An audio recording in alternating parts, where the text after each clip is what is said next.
Hi guys, welcome back into my channel. In today's video, I'll be taking you through some August channeled energy messages. I also pulled some tarot cards, and this one's a little different in that I haven't prepped a lot. I have been getting and receiving downloads that when I feel called to share and to prepare and deliver messages from spirit is when I'm meant to. So today I have 9 card spread of tarot that I will go ahead and put up on the screen so that you can all see it. And it's the Rider-Waite Classic Tarot. I also pulled some clarifiers, but out the gate, we have on the bottom of the deck is the Two of Swords. So to start out, for anyone who isn't familiar with the traditional tarot, there's 4 suits. It's similar to cards in a regular playing card deck, but very different. They are pentacles, cups, swords, and wands. So pentacles are an earth energy. It's very tangible, practical. It's tied to the earth signs and also money and career and finances. Wands is more creativity, passion, our energy. It's sort of this yang energy. It's tied to the fire signs. Swords are all about our intellect and our headspace and sort of decision making and clarity around that. And the swords are our intellect and tied to air signs. And then cups is sort of our feelings and emotions, and they're tied to the water signs. So as I get started, I'm just gonna show you on the thumbnail so you can look if you need to. But right out the gate, we have the Two of Swords as the underlying energy of the read and of the month and of August and sort of the vibe. And what I take away from that is there's going to be some decisions that are going to be made. Twos are all about decisions, and swords are, again, our mind and decisions and clarity around what might be needed for us. The figure in the card has a blindfold on, and it might be time for us, myself included, to all sort of remove the blindfold and really look and see what you're working with and what decision might need to be made in order to move forward in August.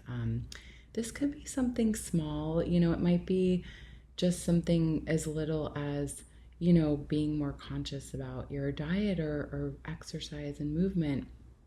Or it could be significant, like maybe this job isn't right for me anymore, or maybe it's time to hop back and start taking classes in this area that feels really aligned with me. So it's exciting because I think it makes us aware and conscious of the messages coming from our higher self.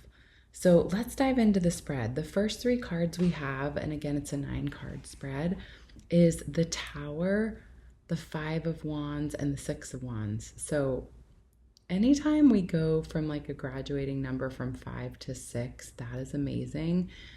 This is a clean message. The Tower, which I know I've mentioned before, is a significant event, and it can be outside of yourself or it could be within. It could be a revelation or an aha moment that you have. But if it is an outside of you, external circumstance or event that happens, it is going to turn out so victorious and you are going to be so glad.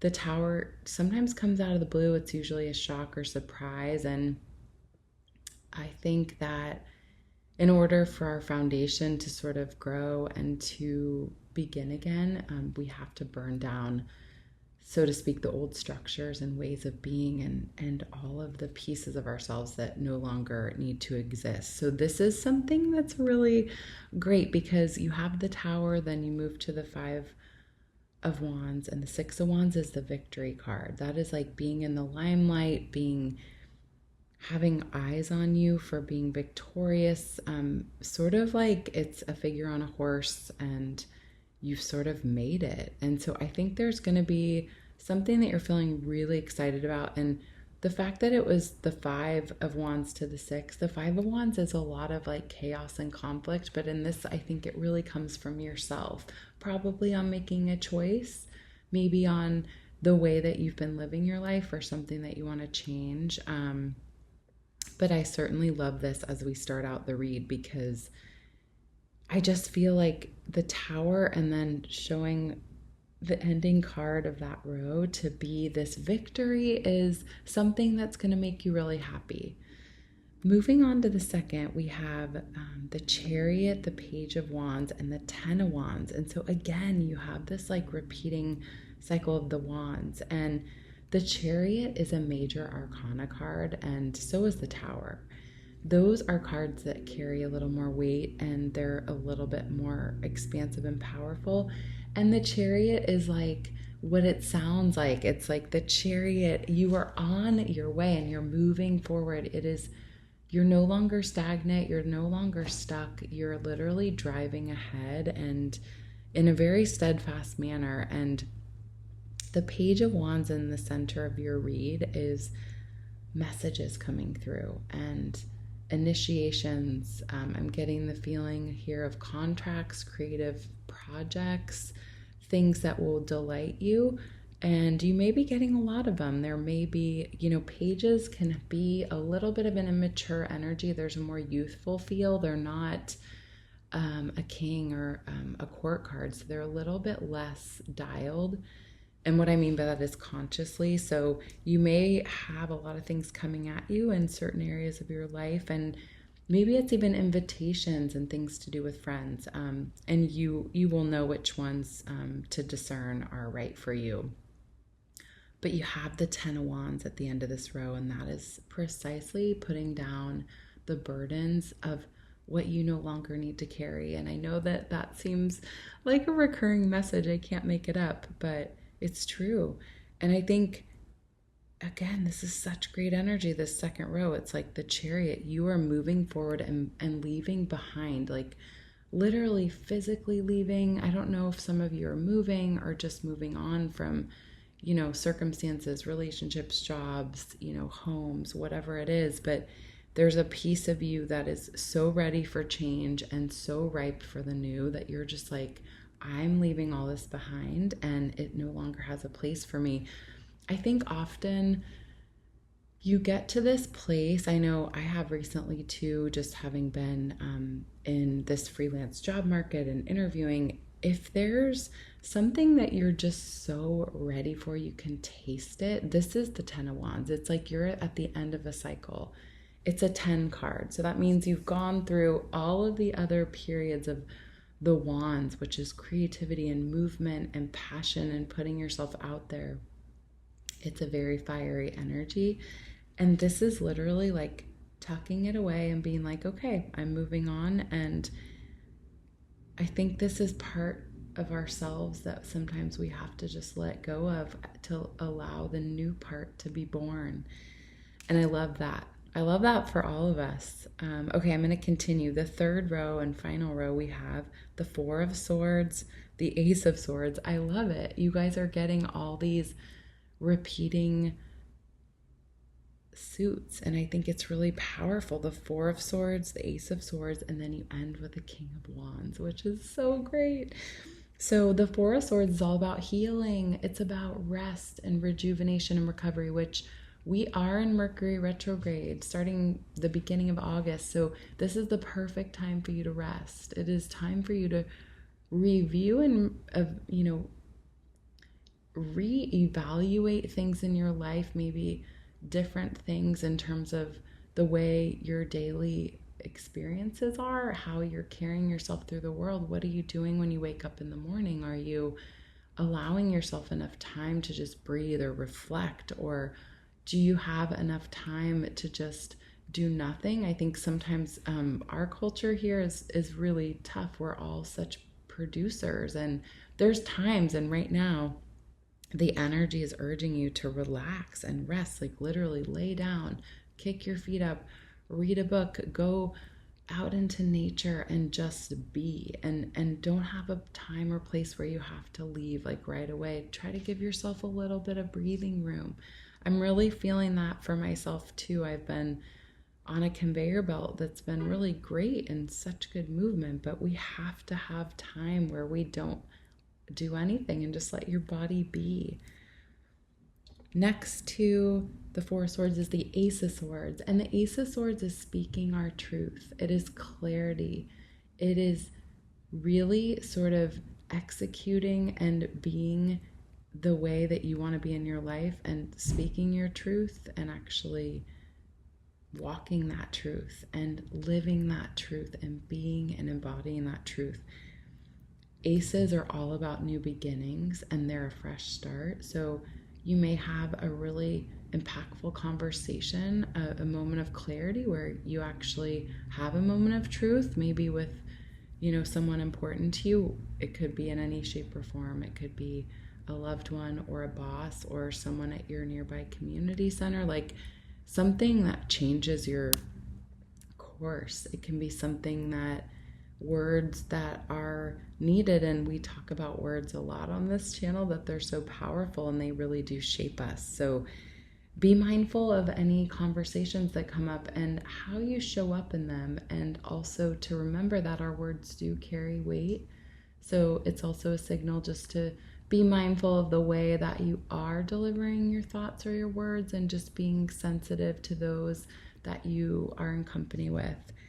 And to end the 9-card spread, we have the King of Wands. And the King of Wands is all about this like ignition of newness, a new start, a new project, a new creative pursuit. It's kind of like you're setting out on a new quest. And I pulled some clarifiers, like just to give me a little more, I guess, story to tell today. And I will say, the Ace of Pentacles and the Ace of Cups both arrived. Those are the two most powerful cards really in the deck as we're emotionally overflowing with happiness. The Ace of Cups is like this moment where this is a huge moment in your life, a shift, an opportunity. The figure has a hand and there's a cup with a dove and there's beautiful flowers and greenery and water, and it's like everything that you would ever need to sustain you and emotionally to be happy and fulfilled. And then the Ace of Pentacles, that is precisely an offer. This is a pentacles driven, it's earth energy. This is tactical, practical, tangible, monetarily, usually something to do with an opportunity that just comes, and you might not even have realized it was on its way. There's a lot of really good unexpected energy that I'm seeing here, and one of them is the surprises and twists of life. And I think August, you're gonna find that there's things popping up. The way that you allow these twists and turns to sort of guide you and to add some wind back into your sails and a pep in your step is up to you. I think I want to end with this one feeling that I have for August, and I hope this has been helpful. I really feel that our higher selves are giving us wisdom and messages every day. So I encourage you, I really hope that you are able to carve out a couple minutes, whether it's in the morning or in the evening, ideally in the morning when you first wake, when your thoughts are not bombarded by everyday life and all of the overstimulation that we all encounter, to just be in your most natural state and to listen to what is coming through. We are truly full of wisdom, and we have all the tools within ourselves if we're able to access the truth, our inner world and our landscape. And that's why we work hard to meticulously garden the weeds of our mind, as I always say. But I hope that, especially through these first couple weeks of August in the Mercury retrograde, it is an awesome time to rest and reflect. And I'm sure you've heard, regenerate, revisit, review, look at things in your life. And I always like to say, if there's things that are working well, this is a time to double down. Lean into the things that are working and try not to force other things that may not be sticking, because we may be surprised. And also there's something to be said for shifting and expanding by doing different things, going down a different, like, physical street, opening yourself up to a new work from home coffee shop or a new type of class if you're looking to do some exercise, and maybe a dance class or something to change up your existing routine. But that's another thing that I'm getting here as we shift out of Mercury retrograde in mid August. Try to shake it up and have fun. I mean, there's so much goodness in trying like a restaurant for the first time, or even like I like to go on beach walks. Maybe I'll go to a different beach, like just the vantage point of the sunset alone from that specific place is one of a kind, just like we all are. And all these experiences that we create in our lives, just remember that we are here. We are spiritual beings having a human experience at this time, and we deserve this reward and this richness that life has to offer. And we are in the driver's seat. We get to uncover and unpack all the little hidden gems and put ourselves in positions to experience things for the first time. So try something new. That's what I'm going to leave you with, and have fun. Joy is honestly what we each deserve every single day, in small forms and in big forms. And as much as we receive joy from others and external experiences in life, we also experience it internally with the way that we show up in the world and how we cultivate our inner landscape. So allow yourself to have some fun and to have some joy. And I'm wishing you all the very best this August. Please feel free to like, share, and subscribe. I am really just promoting the work that I do, and I'm really connected to it. So if you want to share anything beneath in the comments, you're welcome as well. Take care.